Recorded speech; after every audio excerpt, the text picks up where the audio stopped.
Nessa aula, nós vamos falar sobre a força de arraste ou força de arrasto, que nada mais é do que a força de atrito entre os objetos e um fluido, sendo que esse fluido pode ser um fluido mais viscoso ou menos viscoso, mais denso ou menos denso, como por exemplo o ar e a água. Essa força é também considerada a força de resistência do ar. Até agora, a gente tratou essa força como se ela fosse desprezível, né? Então, a gente sempre, durante as aulas de lançamento de projétil, desprezou a resistência do ar, considerando que apenas a aceleração da gravidade submetia o corpo, sendo que a aceleração da gravidade é decorrência da força de interação gravitacional. Então, essa força que surge da interação entre o corpo e o meio, ela foi desprezada. Então, quando a gente imagina um objeto no meio, esse objeto tá aqui, vamos supor uma esferinha caindo no ar, né? Ela está sujeita a queda livre. Então, está sujeita a queda livre? Não, ela está sujeita a uma força-peso. E se não houvesse resistência do ar, estaríamos falando de queda livre. Nesse caso, ela está sujeita a força-peso, havendo a resistência do ar, ela não pode estar mais em queda livre. Por quê? Porque essa força de arraste surge e faz com que haja uma diminuição do processo de aceleração, tá bem? Então, só para a gente ter uma ideia aqui, as linhas de campo que estariam do movimento, né, dessa esfera no fluido, ela pode ser desenhada dessa forma. Então, é como se a esferinha descendo, ela escoasse nesse fluido. Então, vai haver um regime de escoamento aqui, onde as partículas do fluido interagem com a superfície desse objeto que se movimenta. Então, a gente pode considerar que o objeto ele tem velocidade, que ele está descendo. Na maioria das vezes, a força de atrito ela se opõe à direção da velocidade do objeto. Então, nós vamos considerar aqui a força de arraste. Ela é um vetor, assim como a força-peso também é um vetor. E qual é o valor, né? Qual é a equação que rege? Então, ela vai estar sempre se opondo à direção do movimento, o sentido do movimento. Na maioria das vezes, ela vai ter a direção da velocidade. A dependência, ela vai ter uma dependência direta com a velocidade. Essa dependência, ela pode ir com n a primeira, n a segunda, vai depender do regime de escoamento. E um fator aqui. Trata-se de um vetor, então, onde a gente já tem módulo, direção e sentido.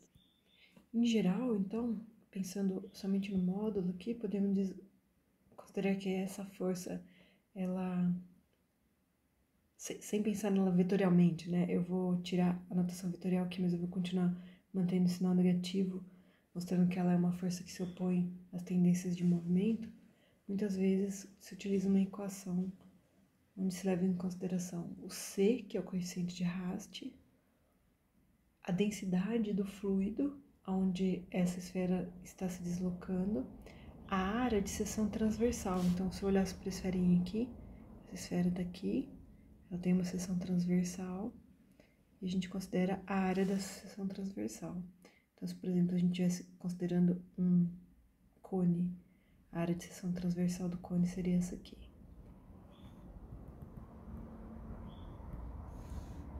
Então, vai depender da área e da velocidade ao quadrado. Geralmente, o coeficiente de arraste vai depender do regime de escoamento do fluido. Se é um regime de escoamento turbulento, se é um regime de escoamento laminar. No entanto, há várias abordagens, né? A princípio, que a relação que existe é que a força de arraste é proporcional à velocidade, as características do fluido e as características do objeto.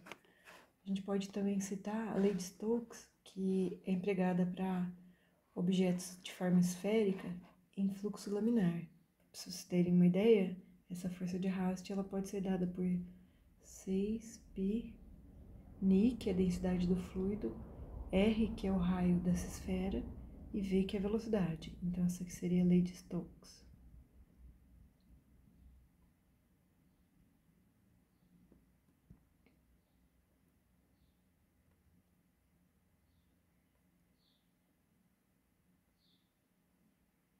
Então, o que a gente tira daqui é que quando estiver se tratando da força de arraste, deve-se levar em consideração essas questões do sistema. Mas para nível do nosso curso, toda vez que um exercício de arraste for proposto, é muito provável que o exercício dê a equação do arraste para que ela seja abordada naquele problema especificamente.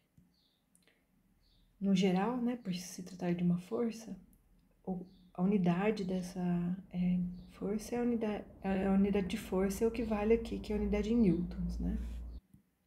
Inclusive, se nós formos observar essa expressão, o coeficiente C, que é o coeficiente de arraste, é adimensional, né?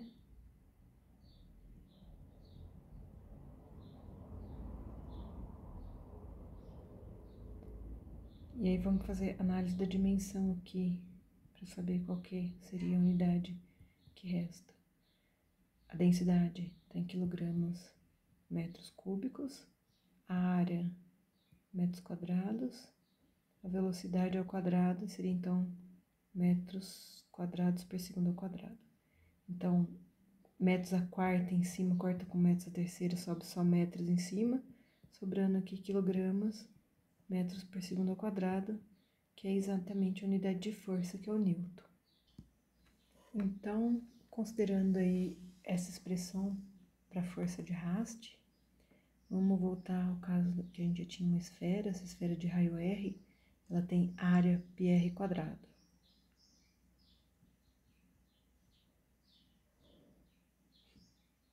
Ela tem uma força-peso, a força-peso aponta para baixo. A força-peso é o produto da massa pela gravidade. Inicialmente com velocidade nula, a força de arraste é nula. Conforme a velocidade dela começa a aumentar, num processo de queda, então esse termo de velocidade aumenta, o vetor velocidade aumenta, fazendo que a força de arraste surja aqui, aumentando gradualmente, a depender dessa velocidade. Ao passo que ocorre uma condição de equilíbrio dinâmica, quando o somatório das forças é igual a massa vezes a aceleração. Então, nós vamos considerar que para baixo o eixo é positivo, as forças que apontam para cima seriam então negativas. Isso faz com que esse sinal da força de arraste negativa apareça aqui, né? Então, a gente vai ter a força-peso vetorialmente mais a força de arraste vetorial vai ser igual a massa vezes a aceleração. A força-peso vai ser mg, a direção de g a gente pode chamar de j positivo, a força de arraste vai ser 1 meio de c ρ a v ao quadrado. No sentido negativo dessa direção j, massa vezes aceleração. Então, ao passo que a velocidade aumenta,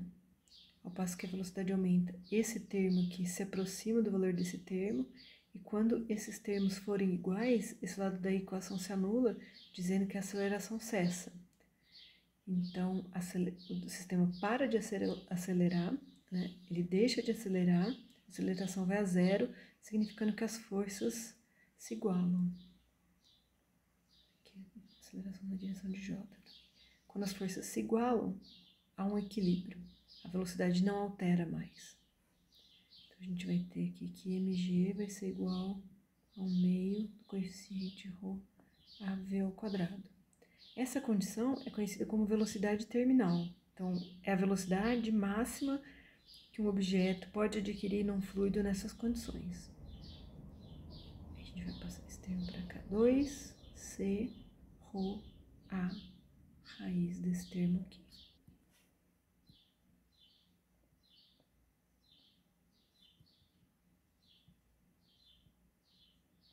E essa condição de velocidade terminal é bastante interessante quando a gente analisa a velocidade que uma gota de chuva, por exemplo, chega na superfície da Terra. Porque se nós fôssemos considerar somente a cinemática dessa gota, né? Então a gente pensa que tem uma nuvem, tem uma gota. A princípio a gente vai considerar que essa gota aqui é esférica. Vamos considerar que a nuvem está a uma determinada distância do solo. Então, essa gota ela se desprende.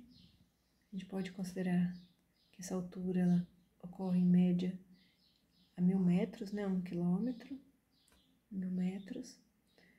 Inicialmente a velocidade da gotinha é igual a zero.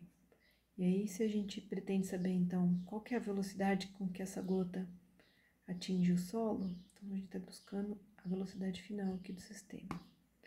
Então, o que ocorre aqui é que o sistema está acelerado pela gravidade, a única força, né, se a gente despreza a resistência do ar, a única força é a força de interação gravitacional, que gera sobre esse objeto, gera sobre todos os objetos de massa m, uma aceleração de gravidade. Então, ao aplicar as leis de cinemática, V de t é igual a V0 mais até onde a aceleração da gravidade ela é positiva, estou considerando que meu sistema está orientado de forma positiva para baixo aqui. A gente vai ter essa expressão, y de t vai ser igual a y0 mais V0t mais gt quadrado sobre 2, onde a velocidade inicial é igual a zero. A velocidade inicial é igual a zero. O y menos y0 é o espaço, né, entre a posição que a gota está e a chegada dela no solo. Então, a gente vai ter isso como sendo delta YG de t quadrado sobre 2. E ao isolar o tempo nessas duas equações aqui, isolar o tempo de uma equação e substituí-la na outra, a gente encontra que a velocidade da partícula nessa posição final ao quadrado vai ser a velocidade inicial da partícula ao quadrado mais 2 vezes a aceleração da gravidade vezes o ΔY.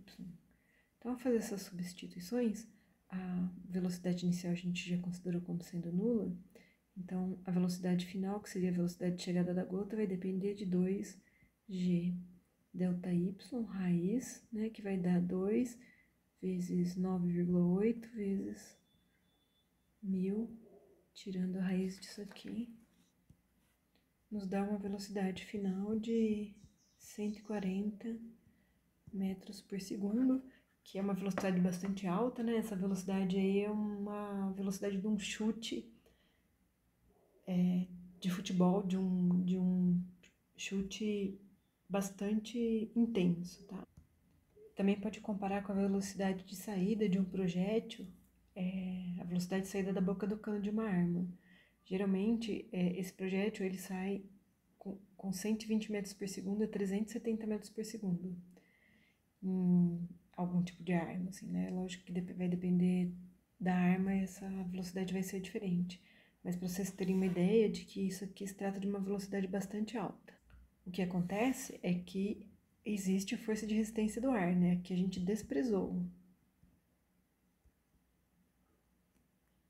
A resistência do ar. Na verdade, a gente pode falar que existe um atrito, né?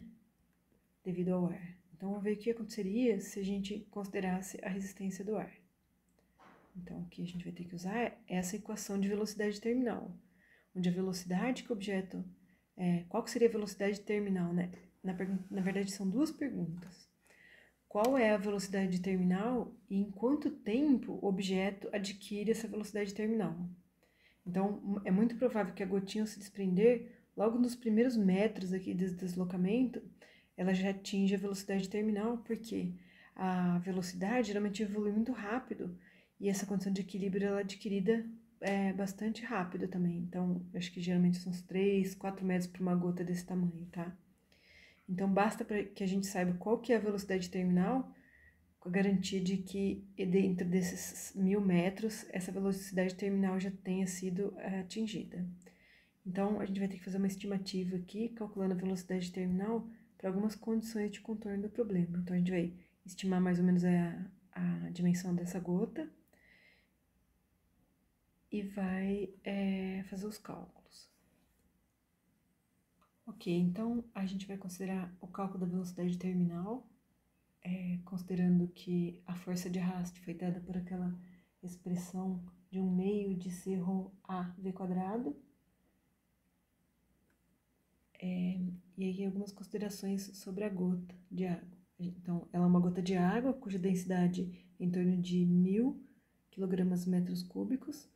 O raio dessa esferinha vai ser considerado de 1,5 milímetros, o que dá 1,5 vezes 10 a menos 3 metros. O coeficiente de arraste nesse fluido é de 0,6. Mas aqui a gente tem que levar em consideração uma questão que a densidade do ar, que é o fluido, é a densidade do ar que entra nessa expressão, tá bem? A densidade do ar é de 1,2 kg por metros cúbicos. Então, para essa expressão aqui, a densidade do ar que tem que ser levada em consideração. Essa massa é a massa da gota. A densidade da gota é a densidade da água. Aqui a gota é composta por água. Vai levar em consideração a massa da água e o volume. Então, eu posso dizer que a massa é a densidade da água vezes o volume. Então, se eu reescrevo a equação de velocidade, a gente vai ter aqui que 2m, então eu estou substituindo a massa aqui, densidade da água, vezes V, vezes G, o fluido, e aqui eu já quero fazer uma substituição, porque a densidade da água vezes o volume da esfera é 4/3 de πr ao cubo. Então, a gente já pode fazer essa substituição aqui de 4/3 de πr ao cubo. Massa vezes gravidade, vezes C, vezes a densidade. Agora aqui tem que tomar cuidado com essa aqui, densidade do ar, vezes a área da seção transversal. Então, a gota tá aqui, ela é esférica, então ela tem uma seção transversal aqui, correspondente a πr ao quadrado. Então, já vamos substituir aqui por πr ao quadrado. Não pode esquecer da raiz. Cortando, então, esses dois raios com esses dois aqui, eu corto π com esse aqui. Vamos ficar com a velocidade como sendo 2 vezes densidade da água, 2 vezes 4, 8, dividido por 3, G de C, densidade do ar. Então, nessas condições, para essa estimativa da gota, a gente teria essa expressão, e ao substituir os valores, todas as unidades estão no sistema internacional. Então, a unidade que vai dar aqui dentro é metros quadrados por segundo ao quadrado, que significa metros por segundo quando eu tiro a raiz. Esqueci o raio aqui.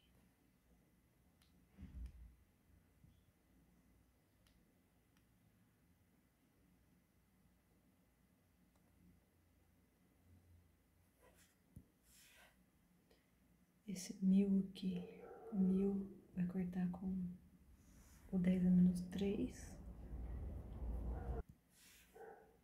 Dentro da raiz vai dar 54,4. Tirando a raiz, em torno de 7,38 metros por segundo, tá bem? Então, mostra, né, que existe uma redução significativa da velocidade com relação à velocidade quando a gente expressa a resistência, mostrando a importância da consideração da força de atrito do ar, né, da força de resistência, da força de arraste nas situações do dia a dia.